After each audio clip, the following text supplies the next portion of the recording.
গোটা দুনিয়ার মধ্যে অশান্তির আগুন ওরাই লাগিয়ে রেখেছে, ঠিক কিনা জোরে বলেন? সিরিয়াটাকে ধ্বংস করলো কারা? ওরাই ধ্বংস করেছে। আফগানিস্তানকে ধ্বংস করেছে কারা? ওরাই ধ্বংস করেছে। ইরাককে ধ্বংস করেছে কারা? ওরাই ধ্বংস করেছে। ফিলিস্তিনকে ধ্বংস করেছে কারা? ওরাই ধ্বংস করেছে। কথা বলেন ঠিক না বেটি? গাজার মুসলমানদেরকে ধ্বংস করলো কারা? ওরাই ধ্বংস করেছে। ওরা মানুষ মারে, ওরা মানুষ খুন করে, ওরা বোমা মেরে হাসপাতাল সহ উড়াইয়ে দেয়, ডাক্তার সহ উড়াইয়ে দেয়। এরপরে ওটাকে ওরা মানবতাবাদী, এরপরে ওরা মানবতার বন্ধু। আমরা প্রতিবাদ করলে আমরা হয়ে যাই মৌলবাদী, মানবতার শত্রু। কথা বুঝতে পেরেছেন? ওদের মতো ধান্দাবাজ, মিথ্যাবাদী, প্রতারক পৃথিবীর মধ্যে আর একটাও নাই। গোটা বিশ্বের কাছে এটা সুপ্রতিষ্ঠিত। পশ্চিমারা প্রতারক, পশ্চিমারা মিথ্যাবাদী, ওরা ধোঁকাবাজ, ওরা মুনাফেক, ওরা কাফের, ওরা নিকৃষ্ট নজরের জাহান্নামী। কথা বলতে হবে ঠিক কিনা? গোটা বিশ্ব নেতৃত্ব যারা দিচ্ছেন তারা প্রতিনিয়ত ইসলামের দর্শন, তাহজিব, তামাদ্দুন, কৃষ্টি কালচারের বিরুদ্ধে প্রপাগান্ডা চালান বিশ্বব্যাপী। যে ইসলামী অনুশাসনে নারীদের উপর জুলুম করা হয়েছে, অধিকার নিয়ে ছিনিমিনি খেলা হয়েছে, নারীদেরকে পর্দার নামে গৃহবন্দী করা হয়েছে, নারীদেরকে বৈষম্য করা হয়েছে ইত্যাদি নানান ক্যাম্পেইন তৈরি করার জন্য, এগুলোকে বাস্তবায়ন করার জন্য তারা বিভিন্ন সংস্থা তৈরি করেছে। যেমন তারা নারীবাদ তৈরি করেছে, নারী জাগরণ মঞ্চ তৈরি করেছে, নারী আন্দোলন তৈরি করেছে, ইত্যাদি করে করে গোটা দুনিয়ার মধ্যে ক্যাম্পেইন তৈরি করেছে মূলত ইসলামের আদর্শের বিরুদ্ধে। গোটা বিশ্ব মিডিয়াতে তারা প্রকাশ করতে চান, ফোকাস করতে চান যে তাদের মতো নারী বান্ধব পৃথিবীতে আর কেউ নাই। পক্ষান্তরে ইসলামটাকে গোটা বিশ্ব মিডিয়াতে এমনভাবে তুলে ধরা হয় যে ইসলাম হচ্ছে নারী অধিকারকে ধ্বংস করার জন্য। ইসলাম হচ্ছে একটা থিম, একটা স্কিম, একটা দর্শন, একটা চিন্তা চেতনা, একটা পথ, একটা পদ্ধতি, যে পদ্ধতি অবলম্বন করলে নির্ঘাত একজন নারী ১৫০০ বছর পিছিয়ে যাবে, সে আর এগোতে পারবে না। এই ধরনের একটা প্রপাগান্ডা পত্রপত্রিকা, মিডিয়া, সভা, সেমিনার, সিম্পোজিয়াম সব জায়গায় করা হয়। কথা ঠিক নেবে ঠিক? এমনকি বর্তমানে দেখবেন রাজনৈতিক মঞ্চেও এটা নিয়ে খুব চর্চা হয়। নারীদের অধিকার, নারীরা কি করতে পারবে না করতে পারবে। আর এই জন্য তারা বিশ্ব মিডিয়াতে নারী অধিকারের নামে কিছু কথাবার্তা বলেন, নিজেদেরকে খুব বেশি নারী বান্ধব সাজানোর জন্য। মনে রাখবেন, আপনাদেরকে স্পষ্ট ভাষায় বলে দেই, মহাগ্রন্থ আল কোরআনের সূরাতুন নাহলের 14 নম্বর পারায় আমি আপনাদের সামনে তিলাওয়াত করেছি আমার খুতবার মধ্যে দুটো আয়াতে কারিমা। একটি আয়াত হচ্ছে 58 নম্বর আয়াত, আরেকটি হচ্ছে 59 নম্বর আয়াত। আপনাদের সামনে আমি খুতবায় তেলাওয়াত করেছি। এই আয়াত যখন নাজিল হয়, জাহিলি যুগের ইতিহাস আল্লাহ পাক তুলে ধরেছেন।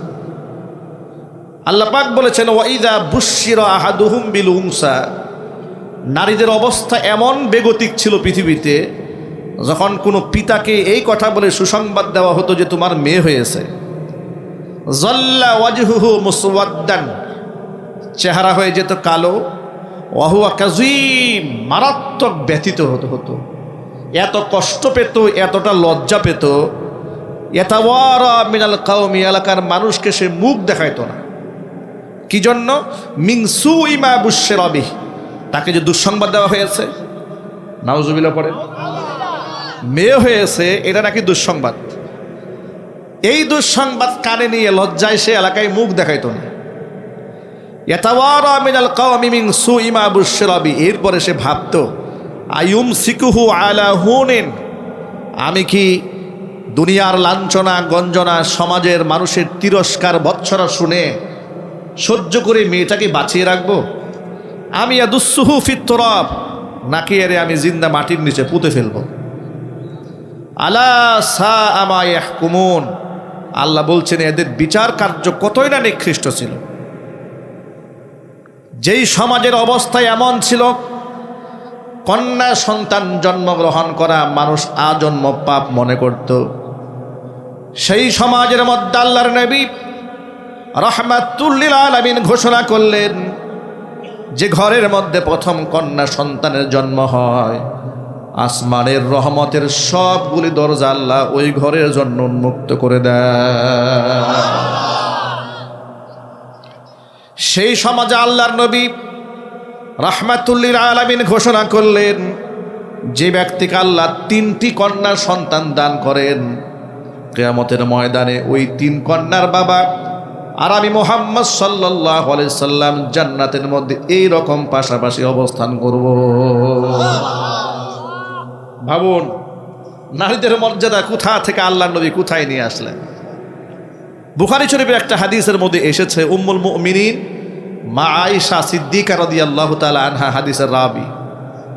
ইসলামের ইতিহাসের সর্বাধিক হাদিস বর্ণনাকারী 3 জন ব্যক্তি, একজন হচ্ছে হযরত আবু হুরায়রা রাদিয়াল্লাহু তাআলা আনহু, আরেকজন হযরত আনাস ইবনে মালিক রাদিয়াল্লাহু তাআলা আনহু, তৃতীয় নাম্বার হচ্ছেন উম্মুল মুমিনিন মা আয়েশা সিদ্দিকা রাদিয়াল্লাহু তাআলা আনহা। এই পৃথিবীতে সর্বাধিক হাদিস বর্ণনাকারীদের মধ্যে তিনি তৃতীয়তম। চিৎকার দিয়ে বলেন আল্লাহু আকবার।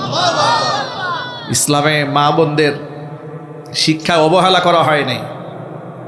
তালাবুল ইলমি ফারিদাতুন আলা কুল্লি মুসলিমিন ওয়া মুসলিমা, প্রত্যেকটা মুসলিম নর এবং নারী উভয়ের জন্য দ্বীনের ইলম হাসিল করা আল্লাহ পাক ফরজ করে দিয়েছেন। মা আয়েশা রাদিয়াল্লাহু তাআলা আনহা বলেন, আমার ঘরে এক ক্ষুধার্ত মহিলা এলো, 2টি কন্যা সন্তানকে সাথে নিয়ে। বাচ্চারাও মারাত্মক ক্ষুধার্ত, মহিলাটাও ক্ষুধার্ত। সাহায্যের জন্য যখন হাত বাড়িয়েছে আমার ঘরে তাকে দেওয়ার মতো তেমন কিছুই ছিল না, কারণ তারা তো খুব আড়ম্বর জীবনযাপন করতেন। ওরা অনাড়ম্বর জীবনযাপন, সিম্পল জীবনযাপন করতেন। কখনো খাবার থাকে, কখনো থাকে না, কখনো রান্না হয়, কখনো রান্নাই হয় না। পেটে খাবার নাই, দামি জামা কাপড় নাই, কিন্তু অন্তরে আল্লাহ সুখ দিয়ে ভরপুর করে দিয়েছিলেন। আমাদের কাছে এখন আড়ম্বরপূর্ণ জীবনযাপন আছে। আমাদের ঘরে এসি, ফ্রিজ, টেলিভিশন, জাজিম, বিছানা সব আছে, কিন্তু সুখ নাই। ঠিক না ভাই? সুখ নাই।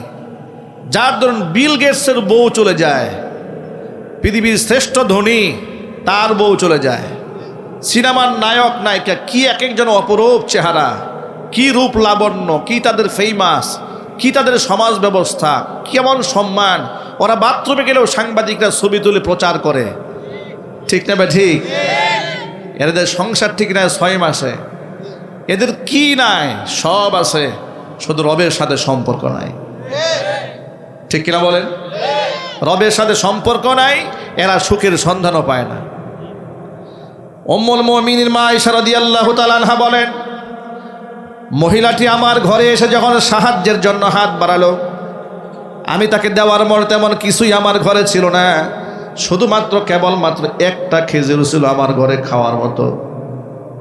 আমি কি করলাম? ফাআতাইতুহা ইয়াহা, একটা খেজুর আছে ঘরে আমার পুঁজি, সেটাই মহিলাকে দিয়ে দিলাম। তাকে দেখি অবাক বিস্ময় সেই মহিলা কি করলো? ফাকাসসামাতহা বাইনাহুমা ওয়ালাম তাকুল মিনহা শাইআ, মহিলাটি খেজুরটাকে টুকরা করে 2 ক্ষুধার্ত কন্যা সন্তানের মুখে তুলে দিল। নিজে এত ক্ষুধার্ত, কিন্তু নিজে কিছুই খেলো না। আমি মেয়েদের প্রতি মায়ের এই ভালোবাসা দেখে আমি বড় বিস্মিত হলাম, অবাক হলাম। নবী করিম সাল্লাল্লাহু আলাইহি সাল্লাম যখন আমার ঘরে আসলেন, গোটা ঘটনার বিবরণ আমি রসুলের কাছে পেশ করলাম। হাদিসটা বুখারীতে এসেছে।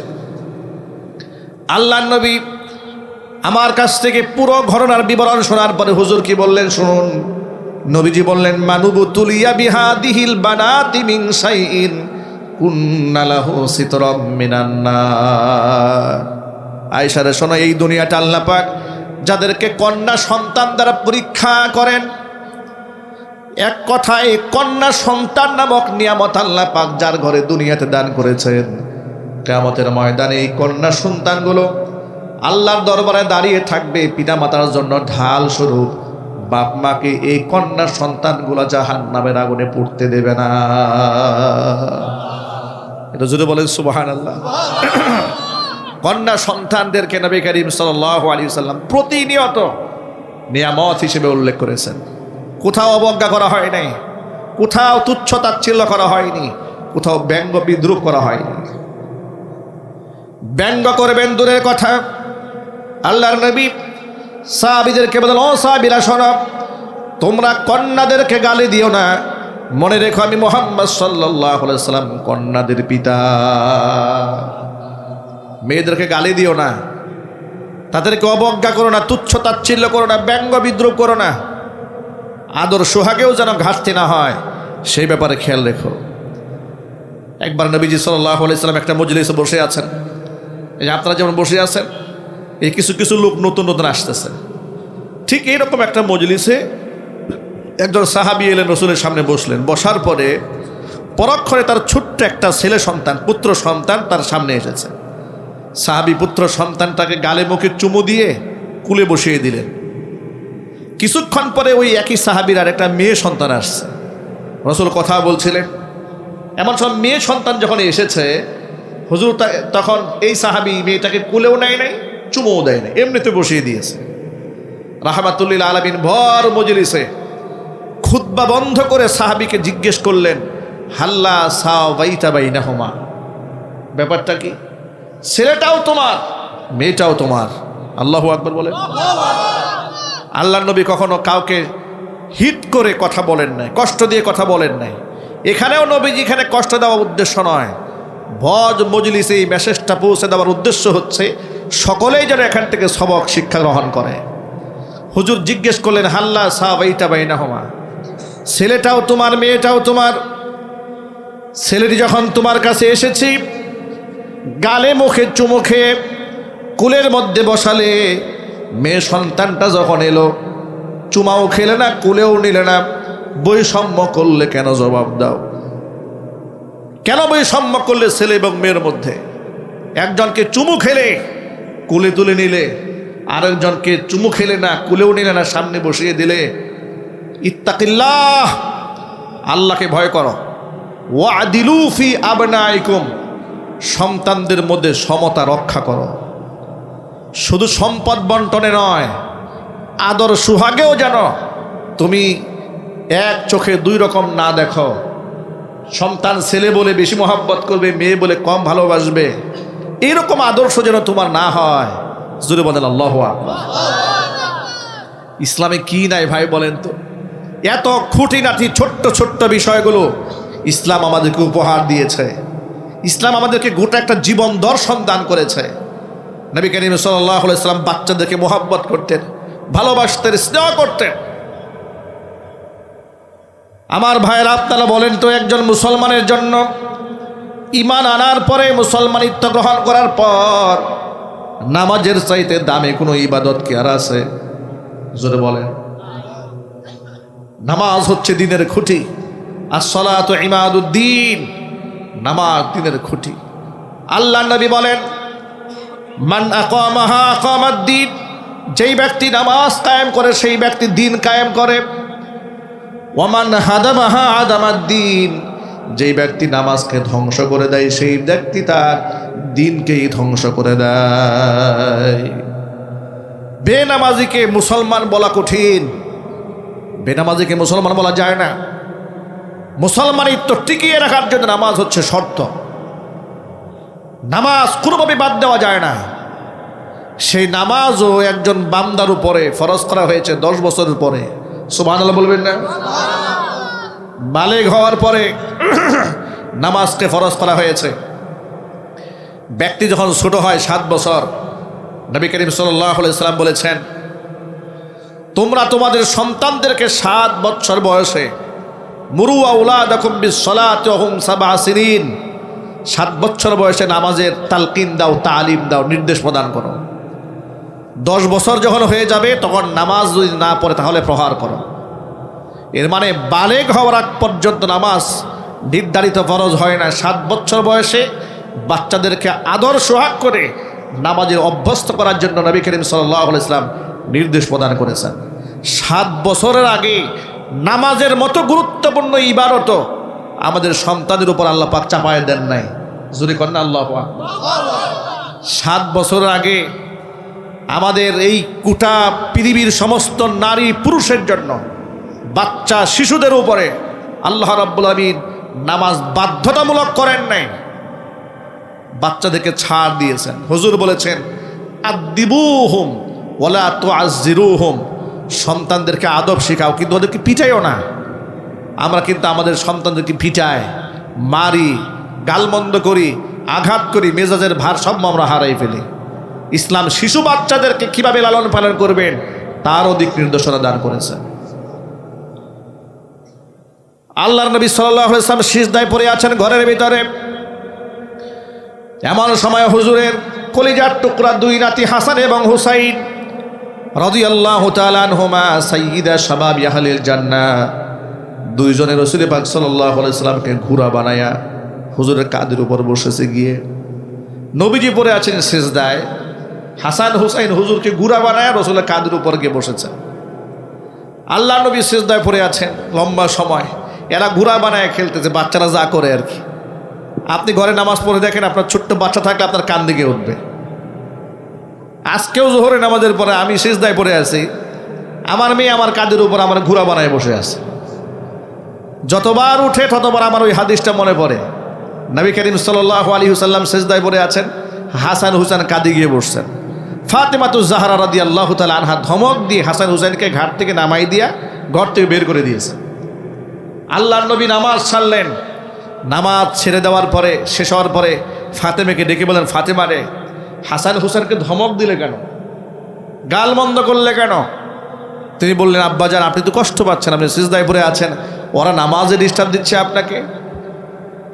আল্লাহর হাবিব বললেন, শোনো ফাতেমা রে, ওরা তো আমাকে ঘোড়া বানিয়ে মজা পাচ্ছিল, আর আমি লম্বা সময় রবের সামনে সিজদায় পড়ে বড় মজা পাচ্ছিলাম। তোমার কে অভিযোগ করেছে আমি কষ্ট পাচ্ছি? আমি তো আনন্দিত হচ্ছিলাম, আমি রবের সামনে লম্বা সময় সিজদায় পড়ে আছি, আর হাসান হুসাইন আনন্দ পাচ্ছে আমারে ঘোড়া বানায়া। আল্লাহু আকবার বলে। শিশু বাচ্চাদেরকে হুজুর এরকম আদর করতেন, মোহাব্বত করতেন, চুমা খাইতেন। নবী করিম সাল্লাল্লাহু আলাইহি ওয়াসাল্লাম তার কলিজার টুকরা নাতি হাসান ইবনে আলী তার চুমা খাইলেন। চুমা খাওয়ার পরে হুজুরে একজন সাহাবী তাকে বলেন, ইয়া রাসূলুল্লাহ আপনি বাচ্চাদেরকে চুমা খান? বলে, হ্যাঁ চুমা খাই তো আমি। আমার 10টা সন্তান, জীবনেও চুমা খাই নাই। আল্লাহ আমার 10টা সন্তান দিয়েছে, আমি কখনো চুমা খাই নাই। আল্লাহ পাক তখন আল্লাহ নবী সাল্লাল্লাহু আলাইহি ওয়াসাল্লাম বললেন, মান লাম ইয়ারহাম লা ইউরহাম, যেই ব্যক্তি অন্য বান্দার উপর দয়া করে না, মহান আল্লাহর পক্ষ থেকে তার উপর দয়া করা হয় না। আপনি বাচ্চাকে স্নেহ করেন, মহব্বত করেন, ইসলাম আপনাকে উদ্বুদ্ধ করেছে, এটা হোক ছেলে হোক মেয়ে। আল্লাহু আকবার বলেন। এটা ইসলামের শিক্ষা। এরপরে ইসলাম আমার মা বোনদের জন্য কি অধিকার দেন নাই আপনারা বলেন? উত্তরাধিকার সম্পত্তির মধ্যে অধিকার দিয়েছেন। যে আমলে মেয়ে জন্মগ্রহণ করলে ওদেরকে উত্তরাধিকার দিবেন দূরের কথা, জিন্দা মাটির নিচে পুঁতে ফেলা হতো, সে আমলে সূরা নিসা নাজিল হলো। নারীদের অধিকার নিয়ে আল্লাহ পাক কোরআন শরীফে আলাদা একটা সূরা নাজিল করলেন। জোরে বলেন সুবহানাল্লাহ।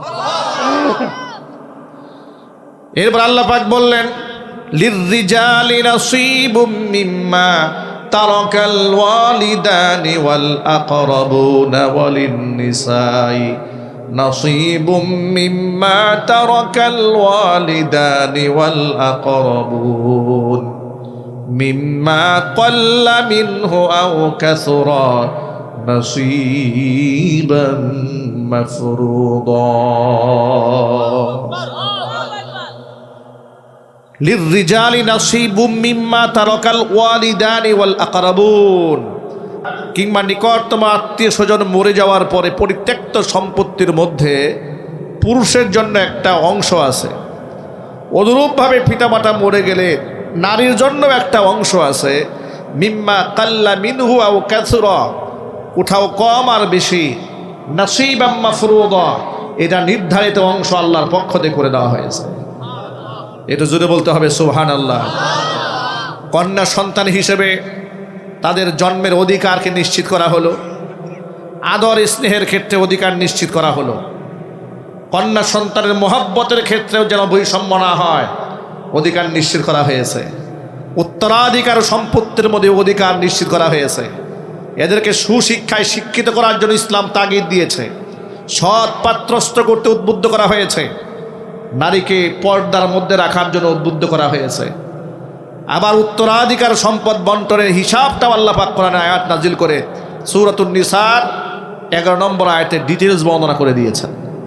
আল্লাহ পাক বলেন, ইউসিকুমুল্লাহু ফি আওলাদিকুম লিযযাকারি মিসলু হাযযিল উনসায়াইন। আল্লাহ পাক বলেন, উত্তরাধিকার মেরাজ সম্পত্তির মধ্যে এটা নারী যা পাবে পুরুষ তার দ্বিগুণ পাবে। সুবহানাল্লাহ। বাহ্যিক দৃষ্টিতে মনে হয় যে পুরুষকে বেশি দেওয়া হয়েছে, আসলে পুরুষকে বেশি দেওয়া হয় নাই, পুরুষকে কমই দেওয়া হয়েছে। উদাহরণ দিলে খুব সহজে বুঝতে পারবেন। বাজারে এক বাবা তার 2 ছেলেকে পাঠাচ্ছেন, বড় ছেলে আর ছোট ছেলে। বড় ছেলের হাতে 1000 টাকা দেওয়া হলো, বাজারের লিস্ট ধরায় দেওয়া হয়েছে 999 টাকার। পক্ষান্তরে ছোট একটা বাচ্চা সাথে যাচ্ছে, সে বায়না ধরলো, আব্বাজান আমিও যাচ্ছি, কিছু টাকা আমারও দেন। বাবা খুশি হয়ে কোনো লিস্ট টিস্ট না, ওর এমনি খুশি হয়ে 200 টাকা দিয়ে তোর যা মনে চাই তাই কিনা খাইস দিয়ে দিয়েছে। আপনি কি মনে করেন একজনের হাতে 1000 টাকা দিয়ে 999 টাকার বাজারের লিস্ট ধরাই দিয়ে দেওয়া হয়েছে 1000, আর আরেকজনকে দেওয়া হয়েছে 200 টাকায়, 1 টাকাও বাজারের লিস্ট ধরানো হয় নাই। জিতলো কে? 1000 পেয়েছে ও জিতেছে, না 200 যে পেয়েছে সে জিতেছে? আল্লাহু আকবার বলেন। ইসলাম তো এই কাজটা করেছে। সবাই মনে করে প্রত্যেক সম্পত্তির মধ্যে ছেলে পাইছে দ্বিগুণ, মেয়ে পাইছে অর্ধেক। আহারে মেয়েকে ঠকানো হয়েছে। কোন দিক থেকে ঠকানো হয়েছে ভাই? এই ছেলেটা বিবাহ করতে গেলে উল্টা তার বউরে টাকা দিয়ে আনতে হয়। এটার নাম মহর। এটার নাম কি? মহর। পক্ষান্তরে এই যে মেয়েটা বিবাহ দেওয়া হচ্ছে, তাকে যখন বিবাহ দিবেন তার 2 পয়সা খরচ নাই, উল্টা ওরে টাকা দিয়া রানীর মর্যাদা নিয়ে যাওয়ার অধিকার ইসলাম দিয়েছে। চিৎকার যখন আল্লাহু আকবার। এরপরে বাবা মার ভরণ পোষণ সব দায়িত্বকার মেয়ের না ছেলের? সব ছেলের। এর মানে হচ্ছে এরপরে স্বামী এবং স্ত্রী হয়ে গেল সম্পর্ক। এই পুরা ফ্যামিলির খরচ কার উপরে? বউর উপর না স্বামীর উপরে? স্বামীর উপরে। বউর বাড়ি থেকে আত্মীয় স্বজন যা আসবে সকলের খরচ দায়িত্বভার কার উপরে? স্বামীর উপরে। বাচ্চা কাচ্চা হলো, এদেরকে শিক্ষা চিকিৎসা বাসস্থান দেওয়ার দায়িত্ব কার? বউর না স্বামীর? সব জায়গায় স্বামীর। এর মানে হচ্ছে বউ বাবার কাছ থেকে যা পেয়েছে পুরোটাই রিজার্ভ। ঠিক কিনা বলেন? এভাবেই নারীকে সব জায়গায় জেতানো হয়েছে। বাম এবং রামেরা এটা বুঝতে চায় না। তারা বলে নারী আর পুরুষকে সমান বানায় দেওয়া হোক। ঘৃণার সাথে কর নাউজুবিল্লাহ। ওরা আসলে নারীদের অধিকার চায় না। ওরা নারী অধিকারের নামে নারীদেরকে ভোগ করতে চায়, নারীদেরকে লালসার পাত্র বানাতে চায়। কথা বলুন ঠিক কিনা? ঠিক। তার বাস্তব প্রমাণ তো এখন বিশ্ব মিডিয়াতে চলে আসছে। অ্যাপস্টাইন যে ফাইল গোটা বিশ্ব মিডিয়াতে ভাইরাল হয়ে গেছে। অ্যাপস্টাইন তার কুকর্মের যে ফিহিরিস্তি লক্ষ লক্ষ, প্রায় 3 লক্ষ পেজে না 30 লক্ষ পেজে প্রচারিত হয়ে গেল। গোটা দুনিয়ার মানুষ দেখেছে। যারা এই পৃথিবীতে মানবতার কথা বলে, নারী অধিকারের কথা বলে, নারীদেরকে 18 বছর আগে বিবাহ দিলে শারীরিক সমস্যা হবে, এই ধরনের কথাবার্তা বলে ইসলামের পবিত্র বিধান নারীদেরকে অল্প সময়ে বিবাহ দেওয়া, এর উপরে বাধা সৃষ্টি করেছে যারা, তাদের আসল চরিত্র জাতি দেখে ফেলেছে। ওরা দেখে ফেলেছে ওরা 3 বছরে মেয়েকে ধর্ষণ করে। একটু জোরে বলে নাউজুবিল্লাহ। শুধু কি ধর্ষণ করে? 3 বছরে মেয়েটাকে ধর্ষণ করার পরে এই মেয়েটা যখন মৃত্যুপথের যাত্রী হয়, তখন এই মেয়েটাকে কাঁচি দিয়া কাটে, কেটে ফ্রাই করে ভাজি করে খায়। 3 বছরের কন্যা সন্তানকে স্যুপ বানিয়ে সেই স্যুপ পান করে। নাউজুবিল্লাহি মিন যালিক। মানুষ এত হিংস্র হতে পারে, মানুষ এত জানোয়ার হতে পারে। আর এই সমস্ত কাজের সাথে জড়িত কারা? গোটা বিশ্ব যারা কন্ট্রোল করে ওরা। ডোনাল্ড ট্রাম্প এই অপরাধী। এরপরে গোটা দুনিয়া কাঁপানো এক সময় তারকা ছিল মাইকেল জ্যাকসন, তার নাম এসেছে এখানে। এরপরে আমেরিকার সাবেক প্রেসিডেন্ট বিল ক্লিনটন, তার নাম এসেছে এখানে, বারাক ওবামার নাম এসেছে এখানে।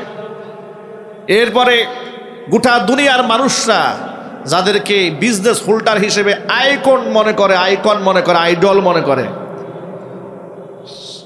বিল গেটস পৃথিবীর সেরা ধনী, তাদের নামে তালিকায় এসেছে। নাউজুবিল্লাহ পড়েন। এরা আপনাদের কাছে গোটা দুনিয়ার মধ্যে নিজেকে সুশীল হিসেবে প্রতিষ্ঠিত করে, মানবাধিকার কথা বলে। ওরা পৃথিবীর বিভিন্ন দেশে হামলা চালায় আর বলে আমরা শান্তি প্রতিষ্ঠা করি। জাতিসংঘের মাধ্যমে তারা নাকি শান্তি প্রতিষ্ঠা করে। বিশ্বাস করেন বিজ্ঞানী, ওই যে ওর নাম কি, পাটা যে লুলা হয়েছিল, স্টিফেন হকিং, এই লোকটা শরীর চলে না, এই লোকটা দেখে ওই দ্বীপের মধ্যে গিয়ে মহিলা নিয়ে ফুর্তি করে। নাউজুবিল্লাহ পড়েন। সারা জীবন প্রশংসা শুনলাম, এটাতে মানুষ ছবি এত বড় জানোয়ার, এটা তা তো জানতাম না। ঠিক না ভাই? ঠিক জোরে বলেন ভাইরা আমার। ওরা তো শুধু এগুলাই করে নাই। আমার দীর্ঘদিনের একটা প্রশ্ন ছিল, সেই প্রশ্ন হচ্ছে, ওরা যখন ইসরায়েল এই অভিশপ্ত বাহিনীর মাধ্যমে ফিলিস্তিনের ছোট্ট ছোট্ট বাচ্চাদেরকে বুম দিয়ে উড়াইয়ে দেয়, তা আমার মনে দীর্ঘদিনের একটা প্রশ্ন ছিল। যাই হোক, ধর্মের দিক থেকে মিল নেই, আদর্শের দিক থেকে মিল নেই, কোনো দিক থেকে ধরেন মিল নাই, কিন্তু একটা নিষ্পাপ শিশুর উপর তো মানুষের রাগ গোসা থাকার কথা নয়। ঠিক না ভাই? ঠিক বলেন। পৃথিবীতে মানুষ যতই নিকৃষ্ট জানোয়ার হোক না কেন, শিশু বাচ্চার প্রতি কার না মায়া হয়, কার না দয়া হয়? এটা কুত্তার বাচ্চার জন্য তো মানুষের মায়া হয়। ঠিক না ভাই? ঠিক। ওই যে পাবনার এক সরকারি অফিসারের স্ত্রী 8টা কুকুরের বাচ্চা বস্তায় বন্দি করে পানিতে ফেলে দিয়েছিল, গোটা দেশের মধ্যে মানুষ কান্না করে দিয়েছিল আবেগে। কুত্তার বাচ্চার জন্য যদি মানুষের কান্না আসে, মানুষের বাচ্চার জন্য আসার কথা ছিল না? আমার দীর্ঘদিনের একটা প্রশ্ন ছিল, ফিলিস্তিনের এই ছোট্ট ছোট্ট বাচ্চাদেরকে ইহুদিরা মারে, ওদের কিন্তু মায়া হয় না কেন? পরে দেখলাম এদের মায়া হবে কেন? এত বুম দিয়া মারতেছে, এরা তো জীবন্ত মানুষের পেট চিরে বাচ্চা বের করে নারী বুড়ি পর্যন্ত টেনে খায়। ওরা এমন হিংস্র জানোয়ার, এই হিংস্র জানোয়ারেরা বিশ্ব শাসন করছে। আর তাদেরকে খুশি করার জন্য আমাদের বাংলাদেশের অনেক লোকেরা মরিয়া হয়ে পড়েছে যে পশ্চিমাদেরকে কে কত বেশি তুষামুত করে আগামী নির্বাচনে ক্ষমতায় যাওয়া যায়। খোদার কসম করে বলি, পশ্চিমাদের তুষামুত করে আপনি বাংলার জমিনে ইনসাফ কায়েম করতে পারবেন না। ওদের কাছে যেটা ইনসাফ, সেটা ইনসাফ নয়, এটা জুলুম নির্যাতন ছাড়া কিচ্ছু নয়। ইনসাফ আছে কোরআনে, ইনসাফ আছে ইসলামে। পশ্চিমাদের কাছে কোনো ইনসাফ নাই। কি বলেন? ইহুদি খ্রিস্টানের কাছে ইনসাফ আছে? জোর আওয়াজে বলেন। ওদের কাছে আছে জুলুম, ওদের কাছে আছে নির্যাতন, ওদের কাছে আছে 3 বছরের শিশু বাচ্চাকে ধর্ষণ করা, ওদের কাছে আছে 3 বছরের শিশু বাচ্চাকে ধর্ষণ করে ফ্রাই করে মানুষের মাংস খাওয়া। মানুষটা জানোয়ার, মানুষটা জানোয়ার। ওই জানোয়ার দেখে খুশি করার জন্য কিছু লোকেরা বলে যে না, অসুবিধা নাই, আপনারা যেভাবে বলেন আমরা সেভাবেই চলবো, আমরা মডার্ন মুসলমান। খোদার কসম, ইসলামে কোনো মডার্ন ভার্সন নাই। তোমরা যেটাকে মডারেট মুসলমান বলো, আল্লাহর কসম সেটা হচ্ছে মুনাফিক মুসলমান। ইসলামে কোনো মডার্ন ভার্সন নাই। ইসলাম চির আধুনিক। 1500 বছর আগে ইসলাম যা ছিল আজও আছে তাই, কিয়ামত পর্যন্ত তাই থাকবে। এক চুল এদিক সেদিক হবে না। কথা বলতে হবে, ঠিক নেবে? ঠিক। ওরা আমাদের নারীদেরকে নিয়ে খুব উৎকণ্ঠায় থাকে। আফগানিস্তানে হিজাব এবং নিকাব বাধ্যতামূলক করা হলো কেন? এটা নিয়ে মাথা নষ্ট হয়ে যায়। কিন্তু 9 বছরের শিশু সন্তানকে যারা হত্যা করে, ওদের মুখে অন্ততপক্ষে মুসলমানদের নারীদের অধিকারের কথা মানায় না। ঠিক কিনা বলেন? সুতরাং তোমাদের নিকৃষ্ট ইতিহাসের দিকে তাকালে তোমাদেরকে সভ্যতার দাবিদার তো দূরের কথা, মানুষ বলাই মুশকিল। এই জন্য আমি আমার সকল ভাইদেরকে বলি, প্রিয় ভাইরা বোনেরা, আপনারা তো ইউরোপ আমেরিকার ভিসা পাওয়ার জন্য পাগল। এই দেশের লোকেরা ইউরোপের ভিসা পাইলে মনে হয় জান্নাতের টিকিট পাইছে। ঠিক কিনা বলেন? এরকম খুশি হয়ে যায়। মনে রাখবেন, ইউরোপ আমেরিকা জাহান্নামের খুব নিকটতম অবস্থানে করছে। পক্ষান্তরে বাংলাদেশ রাষ্ট্র গরিব হতে পারে, জান্নাতের খুব কাছাকাছি অবস্থান করছে ইনশাআল্লাহ। আমাদের দেশের মানুষ অমানুষ হতে পারে, ওদের মতো এত হিংস্র জানোয়ার হতে পারবে না। ঠিক না ঠিক বলেন? একটা মুসলমান এত নিচে নামতে পারে না একটা ইহুদি যত নিচে নামতে পারে, একটা খ্রিস্টান যত নিচে নামতে পারে একটা মুসলমান এত বড় নিচে কখনো নামতে পারে না। একটা মুশরিক যত নিচে নামতে পারে একজন মুসলমান হাজারো পাপ করতে পারে, ওদের মতো জানোয়ার হতে পারে না। আমার প্রিয় ভাইয়েরা, এই জন্য বলি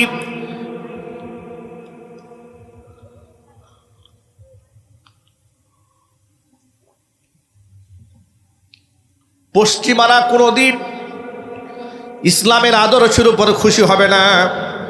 এটা আমার বানানো কোনো কথা নয়, এটা আল্লাহ পাকের কোরআনের কথা। কোরআন মাজিদের ১৫০০ বছর আগে আল্লাহ পাক তার নবীকে বলেছেন, ওয়ালান তারদা আনকাল ইয়াহুদু ওয়ালান নাসারা হাত্তা তাত্তাবিআ মিল্লাতাহুম।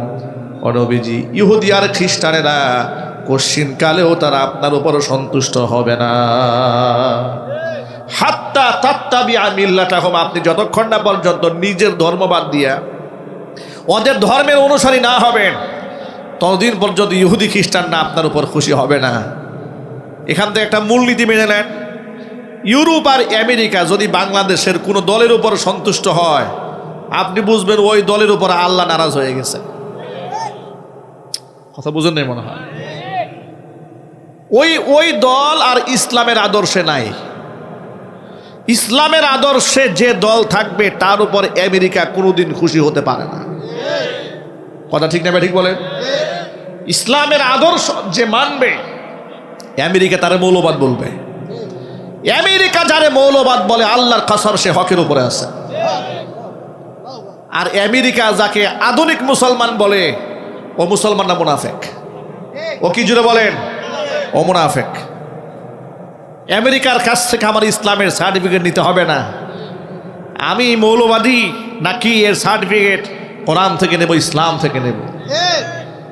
আমার মেয়ে কোন ড্রেস আপ পরবে, কোন পোশাক পরবে সেটা আমেরিকান বুদ্ধিজীবী ডিসাইড করলে হবে না। আমার মেয়ে, আমার স্ত্রী কোন পোশাকে চলবে এর সিদ্ধান্ত আমি কোরআন থেকে নেব। এই সিদ্ধান্ত আমি আল্লাহ রসুলের কাছ থেকে নেব। এই সিদ্ধান্ত আমি ইউরোপ আর আমেরিকার কাছ থেকে নেব না। আমেরিকা আর ইউরোপের কাছ থেকে কেউ যদি রাষ্ট্র পরিচালনা প্রেসক্রিপশন গ্রহণ করে খোদার কসম সেই ব্যক্তি ইসলামের নামে রাজনীতি করতে পারবে না। ইসলাম থেকে শিক্ষা নিতে হবে, আপনার শিক্ষা নিতে হবে কোরআন থেকে, শিক্ষা নিতে হবে আল্লাহ রসুলের কাছ থেকে, সাহাবা একরামের কাছ থেকে। কিভাবে ইনসাফ কায়েম করতে হয় পশ্চিমাদের কাছ থেকে শিখলে হবে না, কারণ পশ্চিমাদের কাছে ইনসাফ নাই, ওদের কাছে আছে শুধু জুলুম আর জুলুম। গোটা দুনিয়ার মধ্যে অশান্তির আগুন ওরাই লাগিয়ে রেখেছে। ঠিক কিনা জোরে বলেন? সিরিয়াটাকে ধ্বংস করলো কারা? ওরাই ধ্বংস করেছে। আফগানিস্তানকে ধ্বংস করেছে কারা? ওরাই ধ্বংস করেছে। ইরাককে ধ্বংস করেছে কারা? ওরাই ধ্বংস করেছে। ফিলিস্তিনকে ধ্বংস করেছে কারা? ওরাই ধ্বংস করেছে। কথা বলেন ঠিক না বেটি? গাজার মুসলমানদেরকে ধ্বংস করলো কারা? ওরাই ধ্বংস করেছে। ওরা মানুষ মারে, ওরা মানুষ খুন করে, ওরা বোমা মেরে হাসপাতাল সহ উড়াইয়ে দেয়, ডাক্তার সহ উড়াইয়ে দেয়। এরপরে ওটাকে ওরা মানবতাবাদী, এরপরে ওরা মানবতার বন্ধু। আমরা প্রতিবাদ করলে আমরা হয়ে যাই মৌলবাদী, মানবতার শত্রু। কথা বুঝতে পেরেছেন? ওদের মতো ধান্দাবাজ, মিথ্যাবাদী, প্রতারক পৃথিবীর মধ্যে আর একটাও নাই। গোটা বিশ্বের কাছে এটা সুপ্রতিষ্ঠিত। পশ্চিমারা প্রতারক, পশ্চিমারা মিথ্যাবাদী, ওরা ধোঁকাবাজ, ওরা মুনাফেক, ওরা কাফের, ওরা নিকৃষ্ট নজরের জাহান্নামী। কথা বলতে হবে ঠিক কিনা? যুবকেরা, পশ্চিমারা আমাদের আইডল নয়, আমাদের আইডল হচ্ছে বিশ্বনবী মুহাম্মদ রাসূলুল্লাহ সাল্লাল্লাহু আলাইহি ওয়াসাল্লাম। ওরা আমাদের মেয়েদেরকে হাফ প্যান্ট পরে রাস্তায় নামায় দিতে চায়। বারবার টকশোতে জিজ্ঞেস করে ক্ষমতায় গেলে কি হাফ প্যান্ট পরতে চলতে পারবে? মানে হাফ প্যান্ট নিয়ে কত টেনশন, হ্যাঁ, হাফ প্যান্ট নিয়ে কত চিন্তা। মানে ল্যাংটা থাকলেই মহিলারা সম্মানিত। নাউজুবিল্লাহি মিন যালিক। আমি জিজ্ঞেস করতে চাই, একটা মেয়েকে উলঙ্গ করলে তার ইজ্জত বাড়ে? আওয়াজ দিয়ে কথা বলেন। একটা মেয়ে উলঙ্গ হলে ইজ্জত বাড়ে, অর্ধনগ্ন হলে ইজ্জত বাড়ে। অর্ধনগ্ন হলে তার মাঝে আর একটা পতিতার মাঝে পার্থক্য কি থাকে? কথা বলেন। অর্ধ উলঙ্গ হওয়া নারী সম্পর্কে ১৫০০ বছর আগে হুজুর সতর্ক করেছেন। আল্লাহ নবী বলেছেন, সিনফানি মিন আহলিন নারি লা মারহুমা, জাহান্নামের দুইটা শ্রেণী যাদেরকে আমি নবীজি দেখি নাই শেষ জমানায় আসবে। একটা শ্রেণী হচ্ছে পুরুষ, আরেকটা শ্রেণী নারী। নারী তাদের আলামত কি? নিসাউন কাসিয়াতুন আরিয়াতুন মুমিলাতুন মাইলাতুন। এমন কিছু মহিলা দুনিয়াতে আসবে তারা পোশাক পরেও উলঙ্গই থেকে যাবে। নিসাউন কাসিয়াতুন আরিয়াতুন, পোশাক পরেও তারা উলঙ্গিনী। নাউজুবিল্লাহ। মুহাদ্দিসরা ব্যাখ্যা করে লিখেছেন পোশাক পরে মানুষ উলঙ্গ থাকার অর্থটা কি। এর দুটো ব্যাখ্যা। এক নম্বর ব্যাখ্যা হচ্ছে এত টাইট ফিট জামা পরবে অঙ্গ প্রত্যঙ্গের ভাঁজ ভেতর থেকে বাহিরে ফুটে উঠবে, এরকম পোশাক নাই সমাজে। আরেকটা ব্যাখ্যা হচ্ছে এমন পাতলা পোশাক পরবে অঙ্গ প্রত্যঙ্গ বাহির থেকে দেখা যাবে। 2, হুজুর বলেন ওদের আরেকটা আলামত হচ্ছে রুউসুহুন্না কাসনিমাতিল বুখতিল মাইলা, মাথার চুলটা হেয়ার স্টাইল এরকম থাকবে, কৃত্রিমভাবে পাম্পিং করে চুলটা এখানে খোপা, তালুর মধ্যে খোপা বাঁধবে, উঁচা করে রাখবে উটের কুজের মতো। এরপরে মুমিলাতুন মাইলাতুন, এরা পরপুরুষের দিকে নিজেরাও ঝুঁকে যাবে, পরপুরুষকে নিজের উপর আকৃষ্ট করবে। আজকে TikTok, YouTube, Facebook, reels video এগুলা দেখলে তাকালে তাই মনে হয় যে মেয়েরা প্রতিযোগিতায় নেমেছে কে কার সৌন্দর্যতা কত বেশি পরপুরুষের সামনে প্রকাশ করতে পারে। এই ক্ষেত্রে মুসলিম যুবক যুবতী তরুণ তরুণীরাও এগিয়ে কম নয়। নাম দিয়েছে কাপল ব্লগ। স্বামী আর স্ত্রীর দুজনের আপন খুনসুটি ফেসবুকে প্রচার করে। মানুষ এত নির্লজ্জ বেহায়া হয় কি করে? মানুষের তো সামান্যতম একটা লজ্জাবোধ থাকা উচিত। নিজের বউর ছবি ফেসবুকে দিয়া বলে, প্রিয় বন্ধুগণ আপনাদের নতুন ভাবে খাস দিলে দোয়া করে দিয়ে। আর বন্ধুরা তাকাইয়া কি জন্মের দোয়া যে করে আল্লাহ ভালো জানে, ঠিক কিনা বলেন? লেখে কিউট ভাবি, নাইস ভাবি, হট ভাবি, আরো কিছু বলে, ওগুলো আর বললাম না। এগুলা দেখে দেখে উনি আনন্দ উদ্বেলিত হয়, একদম খুশিতে গদগদ হয়ে যায়। আপনার লজ্জা হয় না? আপনার স্ত্রীর দিকে অন্য লোক যে লোলুপ্য দৃষ্টিতে তাকালো, আপনাদের সামান্যতম ব্যক্তিত্ব বোধ থাকতো এই কাজটা আপনি করতে পারতেন না, ঠিক কিনা বলেন? আপনাদের শরম থাকা উচিত, লজ্জা হওয়া উচিত। বলে আমাদের বিবাহের আজকে 10 বছর পার হয়ে গেল, বউর ছবি দিয়ে দিয়েছে।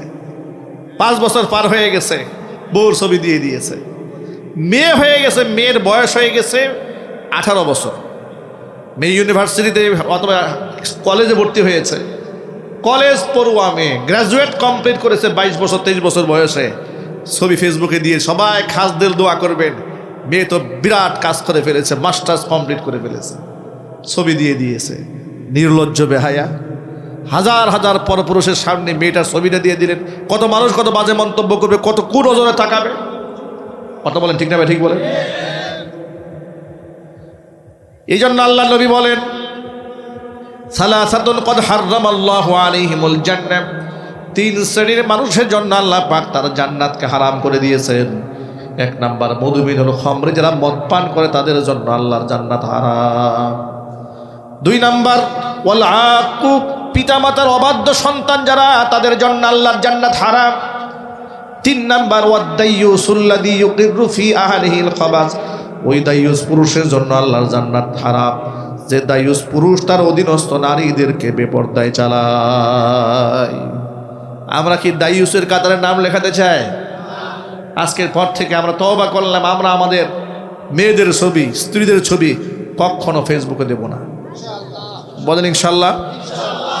কখনো বেপর্দায় পরপুরুষের সামনে আমরা যেতে দেব না, শারঈ পর্দা করাবো। বলেন ইনশাআল্লাহ।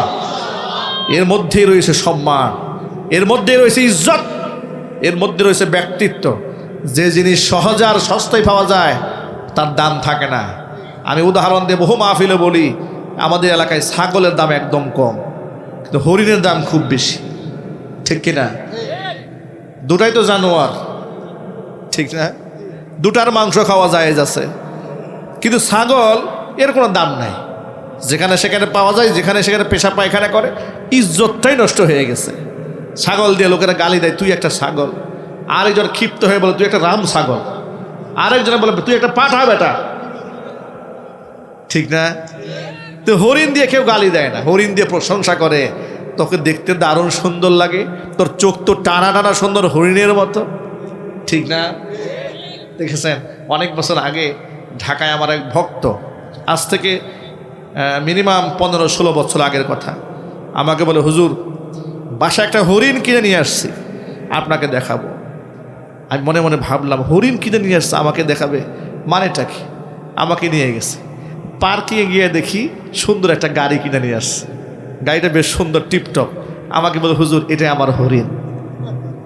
তা আমার প্রায় সময় মনে পড়ে যে হরিণ এটা সৌন্দর্যতার একটা উপমা হয়েছে, ওরে সব জায়গায় পাওয়া যায় না, এই জন্য ছাগলের মতো যেখানে সেখানে হরিণ যদি পাওয়া যাইতো এর কোনো দাম থাকতো না, ঠিক কিনা? তো অনুরূপভাবে যে মেয়েটা রাস্তাঘাটে যেখানে সেখানে দেখা যায় তার ইজ্জত নাই, ওর কোনো 2 পয়সার দাম নাই। যে মেয়ে পর্দায় থাকে দেখা যায় না, তার মধ্যে একটা আভিজাত্য আছে, তার মধ্যে সম্মান বোধ আছে, তার প্রতি মানুষের একটা শ্রদ্ধা আছে, একটা মূল্যায়ন আছে, ভালোবাসা আছে। পর্দানিশীর মেয়েকে বিবাহ দেওয়ার ক্ষেত্রে যৌতুক লাগে না। মেয়ে কালো হতে পারে, আপনার মেয়ে যৌতুক ছাড়া বিবাহ হবে। আর মেয়েকে যদি বেপর্দায় চালান, বিশ্ব সুন্দরী হলেও যৌতুক ছাড়া বিবাহ দিতে পারবেন, একদম পরিষ্কার কথা। বেপর্দায় চালান, নিজের মেয়ের ইজ্জত নিজেই নষ্ট করে দিলেন। আচ্ছা আপনারা বলেন তো, স্বর্ণ কি ফুটপাতে বিক্রি হয়? ইমিটেশন বিক্রি হয়। 10 টাকা দিয়ে গোল্ডের চেন পাওয়া যায় দোকানে দোকানে, ঠিক না? ওই দোকানে কেউ হানা দেয় না, হামলাও করে না। ভাইরা আমার, একজন ইমামদারের কাছে তার মেয়ে, তার স্ত্রী, তার মা, তার বোনের মর্যাদা পৃথিবীর সমস্ত সোনার খনির চাইতেও দামি, ঠিক কিনা বলে?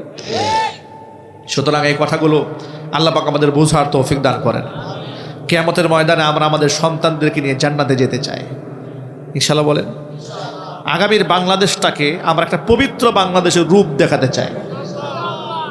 বেপর্দায় রাস্তাঘাটে আজকে দেখুন, বিশ্ববিদ্যালয়ের মেয়েরা রাস্তাঘাটে ক্যাম্পেইন করে দাঁড়িয়ে দাঁড়িয়ে বলে দেহ আমার সিদ্ধান্ত আমার। এটা কি একটা মুসলমান দেশের চিত্র হতে পারে ভাই? জোরে বলেন, এটা কোনো কথা হতে পারে যে দেহ আমার সিদ্ধান্ত আমার? আবার বলো যৌন স্বাধীনতা দিতে হবে, জরায়ুর স্বাধীনতা দিতে হবে। নাউজুবিল্লাহি মিন যালিক। এগুলো শুনতেও ঘৃণা হয়, বলতেও লজ্জা হয়, কিন্তু এগুলো আইন করার জন্য প্রসেস চলছে বাংলাদেশে। আগামীতে জাতীয় সংসদে কে যাবেন, কারা যাবেন, সেটা আল্লাহর হাতে। আল্লাহ পাক যাদেরকে নেবেন তারা যাবেন। কিন্তু মন থেকে দোয়া করি, যারা কোরআনকে বিশ্বাস করেন, রসুলকে বিশ্বাস করেন, পরকালে জান্নাত জাহান্নামের ভয় আছে, কবরে মিজান, কবরে জবাবদিহিতার যাদের অন্তরে ভয় আছে, আল্লাহ পাক যেন কিছুটা হলেও ধার্মিক শ্রেণীর মানুষদেরকে আল্লাহ পাক জাতীয় সংসদে নির্বাচনের করে পাঠিয়ে দেন, ঠিক কিনা বলেন?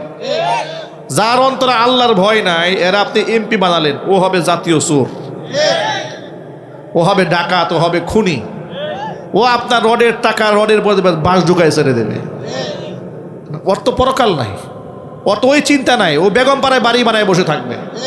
ও খুনি হাসিনার মতো হাজার হাজার মানুষ হত্যা করে ইন্ডিয়ার কোলে আশ্রয় নিয়ে বলবে আমার কি দোষ?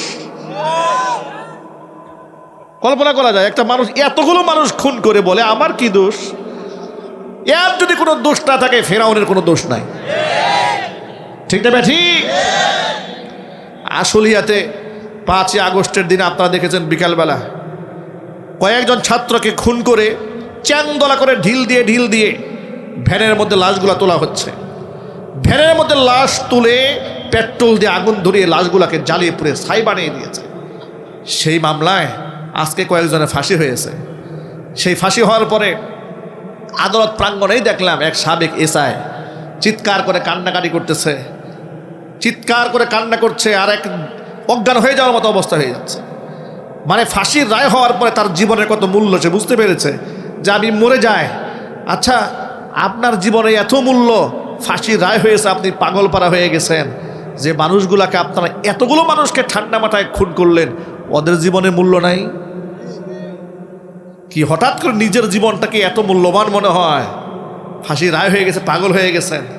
খুনি হাসিনার হুকুম পালন করে এতগুলো মানুষকে খুন করেছেন, লজ্জা হয় নাই? আপনাদেরকে বলতে চাই, যারা ক্ষমতার মস্তদে বসে অবৈধ কাজ করেন, যারা আইন শৃঙ্খলা রক্ষাকারী বাহিনীর দায়িত্বে আছেন, আইন শৃঙ্খলার পোশাক পরে বেআইনি কাজ যারা করেন, এই ঘটনা থেকে শিক্ষা গ্রহণ করেন। খুনি হাসিনা কিন্তু ঠিকই পালায়ে গেছে, কিন্তু আপনি কিন্তু পালাতে পারেন নাই। আগামীতেও যারা ক্ষমতার মস্তদে বসবে, তাদের নির্দেশনা যদি আপনারা আকাম কুকাম করেন, ক্ষমতাসীনরা কিন্তু ঠিকই পালায়ে যাবে, আপনি কিন্তু পালাতে পারবেন না। সুতরাং বেলা শেষে, দিন শেষে আপনি কিন্তু একা। দুনিয়াতে আপনি একা হয়ে গেছেন, হাসরের ময়দানে কি হবে? কি বলেন? দুনিয়াতে আপনি একা, যা আপনার পাশে এখন হাসিনাও নাই, আপনার পাশে হাসিনার এমপি মন্ত্রীও নাই, সব পালায়ে গেছে, আপনি একা হয়ে গেছেন দুনিয়াতে। আখিরাতে সঙ্গ দিবে কে? সুতরাং অস্ত্র আছে, অস্ত্রের ঝাঁকুনি আছে, যৌবন আছে, মার পিঠা, ক্ষমতার মস্তদ দখল কর, এটা করবেন না। প্রত্যেকটা মানুষকে আল্লাহর আদালতে জবাব দিতে হবে, ঠিক কিনা? আর ইনসাফের রাষ্ট্র কায়েম হয়ে গেলে শুধু আল্লাহর আদালতে না, আল্লাহ আদালত তো আছেই চূড়ান্ত, দুনিয়ার মধ্যেও আপনার বিচার হবে। বিচার হোক আপনারা চান? সমস্ত খুনিদের বিচার হোক। কারা কারা চান? দুহাত দেখতে চাচ্ছি।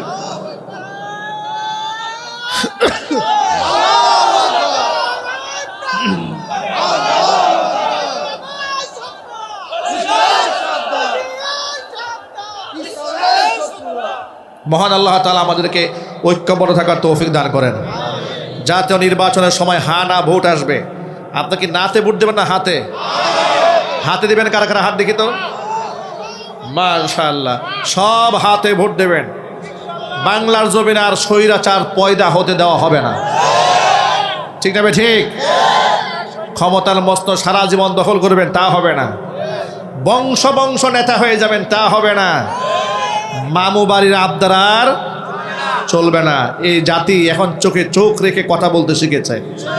ওই যে দিনের ভোট রাতে রাতে হয়ে যাবে, এই বাংলাদেশে এটা আর করতে দেওয়া হবে না। কি বলেন? করতে দেবেন? চান্দাবাজ যেগুলাকে সুদা বানায় ফেলবেন, ঠিক কিনা? আমার যে কাওরান বাজার শাহী মসজিদে আমি জুমা পড়াই, তো ওটা চান্দাবাজদের একটা ক্ষেত্র, ঠিক না? মাত্র 1.5 কোটি টাকা চান্দা তুলতো সাবেক খুনি হাসিনার আমলে প্রতিদিন, পার ডে মাত্র 1.5 কোটি। বুঝতে পেরেছেন কত বড় আল্লাহর ওলিরা ওখানে বসবাস করে? তো যাই হোক, আমি আমার মসজিদে জুমার মিম্বারে বসেছি, সেখানে কাওরান বাজার শাহী মসজিদ, বাজারও বলে তো মসজিদ, আমি বলে দিয়েছি, জুমার বয়ানে বলে দিয়েছি, চান্দাবাজরা যখন আপনাদের এই দোকানদারের সামনে আসে, দোকানদাররা বসে বসে আঙ্গুল চুষেন কেন? ঠ্যাঙ্গায় ঝুলায় রাখতে পারেন না এগুলারে? কে কার কত বড় পাওয়ার আছে? আপনারা যদি ঐক্যবদ্ধ হয়ে যান, আপনারাও চান্দাবাজ আছে মাত্র 10 জন, আপনারা আছেন 1000। 1000 যদি আপনারা রুখে দাঁড়ান, 10 জন সন্ত্রাসী আপনাদের সামনে টু শব্দ করতে সাহস পাবে না, ঠিক কিনা? কিন্তু আমরা বিক্ষিপ্ত, যার জন্য ওরা সুযোগটা পায়। আগামীর বাংলাদেশে আপনারা সুযোগটা দিয়েন না, ইনশাআল্লাহ বলেন। শক্তিশালী হন। যারা সত্যবাদী, তাদের কোনো ভয় আছে নাকি? আপনি সত্যের উপর থেকে যদি মরেও যান, আল্লাহ শাহাদাতের দরজা দিবেন। ও মরলে যাবে জাহান্নামে, চান্দাবাজ বললে কই যাবে? আপনি বললে যাবেন জান্নাতে।